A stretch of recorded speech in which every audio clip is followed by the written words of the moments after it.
नमस्कार दोस्तों, मैं हूं विजय विद्रोही।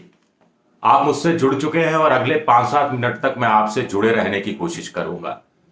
गुजरात में पॉलिटिकल पंडित कह रहे हैं कि साहब चुनाव समझ में नहीं आ रहा है, अटक गया है। जो ग्राउंड में रिपोर्टिंग करने पत्रकार दोस्त हैं उनसे बात हुई, वो भी कह रहे हैं फंस गया है, एक अंडर करंट है जो समझ में नहीं आ रहा, पकड़ में नहीं आ रहा। तो आइए अगले 5 मिनट में, सिर्फ 5 मिनट, आपके सिर्फ 5 मिनट लूंगा और पूरे गुजरात चुनाव को डिकोड करते हैं। हम और आप बैठकर डिकोड करते हैं, सिर्फ 5 मिनट। तो सीधे आते हैं गणित पर। गुजरात में 182 विधानसभा सीटें हैं, आप जानते हैं। इसमें से शहरी और अर्ध शहरी सीटें 84 है और ग्रामीण सीटें 98 है। सीएसडीएस लोकनीति का सर्वे है, उसके हिसाब से मैं आपको बता रहा हूं। अब इन 84 शहरी अर्ध शहरी सीटों में से शुद्ध रूप से जो शहरी सीटें हैं उनकी संख्या 39 मानी जाती है और जो अर्ध शहरी सीटें हैं उनकी संख्या मानी जाती है 45। अब आगे चलते हैं।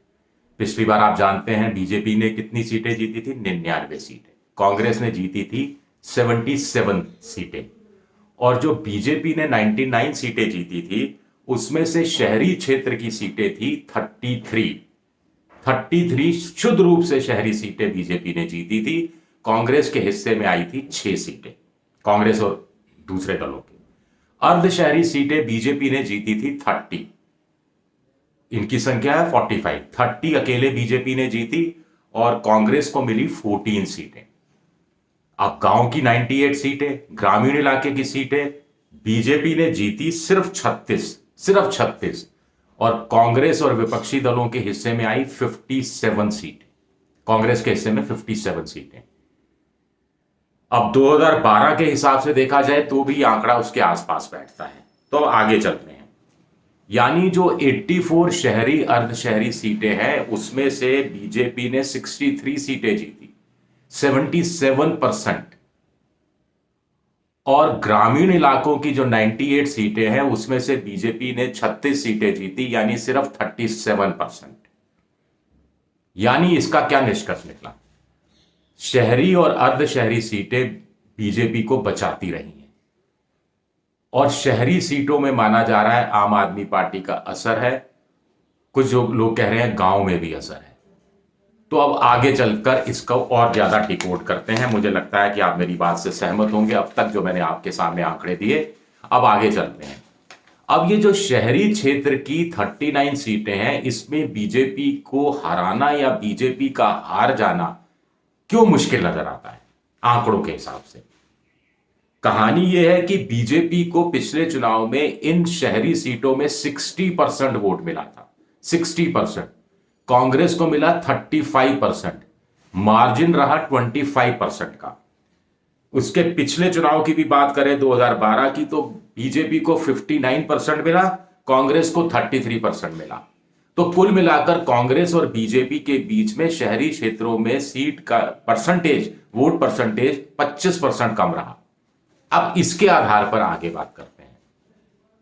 क्या आपको लगता है कि आज की तारीख में कांग्रेस जैसा चुनाव लड़ रही है इस 25% मार्जिन को कवर कर सकती है और इन 39 सीटों में 6 सीटें जीती थी वो पिछली बार, 6 से ज्यादा सीटें निकाल सकती है या बीजेपी की सीटों में डेंट मार सकती है?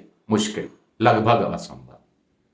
क्या आपको लगता है कि आम आदमी पार्टी जिसको 0% वोट मिला था पिछले चुनाव में, वो क्या 60% वोट ला सकती है और बीजेपी को हरा सकती है, या इवन 35% वोट भी ला सकती है और कांग्रेस को हराकर दूसरे नंबर पर आ सकती है?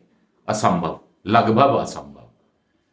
आम आदमी पार्टी को अगर इन शहरी सीटों में सीट निकालनी है तो उनको कांग्रेस को पूरा का पूरा खा जाना पड़ेगा, यानी कांग्रेस का को पूरा मर्ज कर लेना पड़ेगा।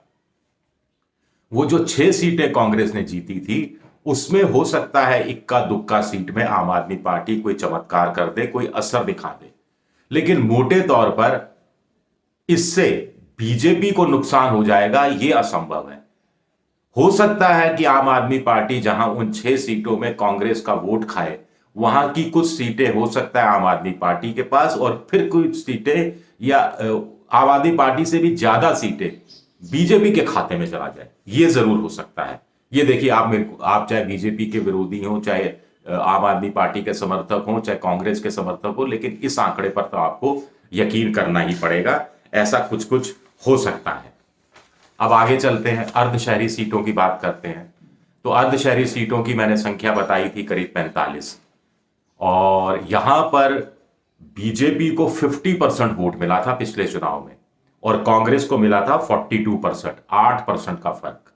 उससे पहले वाले चुनाव में 2012 में बीजेपी को मिला था 49% और कांग्रेस को मिला था 37%, यानी 8 से लेकर करीब 12% का फर्क। यहां क्या हो सकता है? यहां क्या कांग्रेस 8 से लेकर 10% वोट को कवर अप कर सकती है? यहां कांग्रेस ने कितनी सीटें जीती थी? यहां कांग्रेस ने सीटें जीती थी 14, बीजेपी ने जीती थी 30। तो कर सकती है, कुछ हद तक कर सकती है। अगर किया तो बीजेपी की सीटें कम हो सकती हैं। लेकिन यहां इन इलाकों में कांग्रेस के पीछे कौन पड़ी है? आम आदमी पार्टी। आम आदमी पार्टी किसका वोट खाएगी अर्धशहरी इलाकों में ज्यादा? यह माना जा रहा है मोटे तौर पर कांग्रेस का वोट खाएगी। तो कांग्रेस का वोट अगर खाएगी तो बीजेपी को थोड़ी आसानी हो जाएगी, इस बात से आप इनकार नहीं कर सकते। दूसरा यह कि आम आदमी पार्टी को यहां भी 42% कांग्रेस को वोट मिला था। अगर बीजेपी को हराना है तो कम से कम 42% वोट लाना पड़ेगा। लेकिन सीएसडीएस लोकनीति का सर्वे कहता है आम आदमी पार्टी को 22% तक वोट मिल सकता है, जो अच्छा खासा वोट है। बीजेपी को 47 और कांग्रेस को 21% ही वोट मिलेगा। लेकिन 22% वोट शहरी इलाकों से ही पूरा आएगा, ये नहीं, इसमें कोई डिफरेंशिएट नहीं किया गया है। हो सकता है ग्रामीण इलाकों से 40% वोट मिले, शहरी इलाकों से 10% वोट मिले, तो कुल मिलाकर ऑन द एवरेज 20-22% हो जाए। समझ गए ना आप? तो ऐसे में बीजेपी के, आम आदमी पार्टी के लिए सीट मिलना मुश्किल दिखाई दे रहा है। हो सकता है कांग्रेस की 14 में से कुछ सीटें, जो कि ये जो 45 सीटें हैं, इसमें से कुछ सीटें ऐसी थी जो 2000, 3000, 4000, 5000 के वोट से के अंतर से हारी जीती गई थी। तो वहां आम आदमी पार्टी जरूर डेंट लगाने की कोशिश कर सकती है। और लेकिन जो क्लियर कट सीटें थी, यानी वो सीटें जहां बीजेपी 20,000, 25,000, 30,000 के वोटों के अंतराल से जीती, या कांग्रेस 20, 22, 21,000 वोटों के अंतराल से जीती, वहां पर दोनों पार्टियां अर्धशहरी इलाकों में सुरक्षित नजर आती हैं। तीसरा नंबर आता है ग्रामीण सीटों का। 98 सीटें मैंने बताया, 57 सीटें बीजेपी कांग्रेस ने जीती थी, 36 सीटें आई थी बीजेपी के पास। और इसमें आप देखिए जाए, बीजेपी को 44% वोट मिला था। सीटें उनकी कम आई कांग्रेस से, लेकिन कांग्रेस के मुकाबले 1% ज्यादा वोट मिला था। कांग्रेस को 43% वोट मिला था। 1% का फर्क है। यह सबसे शानदार कहानी है। तो ये जो 98 सीटें हैं, बहुत कुछ तय करने वाली है। अब इसका गणित और उलझ गया है, क्योंकि ग्रामीण इलाकों में भारी वोटिंग हुई है, भरकम वोटिंग हुई है।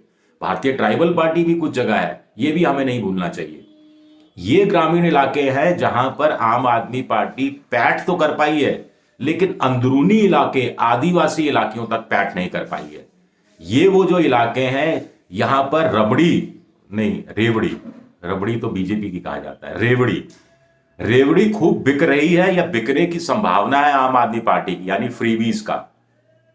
लेकिन वो वोट में कितना ट्रांसफर होगा और उससे किसको कितना नुकसान होगा, यह अपने आप में दिलचस्प बात है। यहां भी मुकाबला दिलचस्प है। जैसे सौराष्ट्र का एक उदाहरण दूं, सौराष्ट्र में जो ग्रामीण इलाकों में 8 सीटें ऐसी थी, हार जीत का अंतर 5,000 से कम रहा था पिछली बार। लेकिन पेच अलग फंसता है, उसमें से 4 सीटें थी जो कांग्रेस जीती थी और 4 सीटें थी जो बीजेपी जीती थी, यानी 50-50% का मामला हो गया था। तो ऐसे में जब ग्रामीण इलाकों में वोट ज्यादा पड़े हैं, ऐसे में जब ग्रामीण इलाकों में अब पाटीदारों का वैसा कोई आंदोलन नहीं रहा, ऐसे में जब ग्रामीण इलाकों में भी महिला वोटरों की संख्या थोड़ी कम हुई है, तो ऐसे में मामला थोड़ा पेचीदा हो जाता है। कुल मिलाकर गुजरात के चुनाव को अब आपको समझने में थोड़ी सी आसानी हो गई होगी। शुक्रिया आपका, बहुत बहुत शुक्रिया। इशारों इशारों में मैंने बहुत कुछ कह दिया। शुक्रिया आपका, बहुत बहुत शुक्रिया मेरा ये वीडियो देखने के लिए। मेरा वीडियो अगर आपको पसंद आए तो इसको सब्सक्राइब कीजिए, शेयर कीजिए, लाइक कीजिए, अपने दोस्तों के बीच इसे बांटिए। और ये जो घंटी जैसी आकृति है, बेल आइकन, इसे भी ज़रूर दबा दीजिए ताकि मेरा अगला वीडियो जैसे ही आए आपको इत्तला हो जाए, इसकी बात की जानकारी हो जाए। फेसबुक पर भी आप मुझे फॉलो कर सकते हैं और ट्विटर पर भी, ट्विटर हैंडल है @विद्रोही7। शुक्रिया आप सबका, बहुत बहुत शुक्रिया।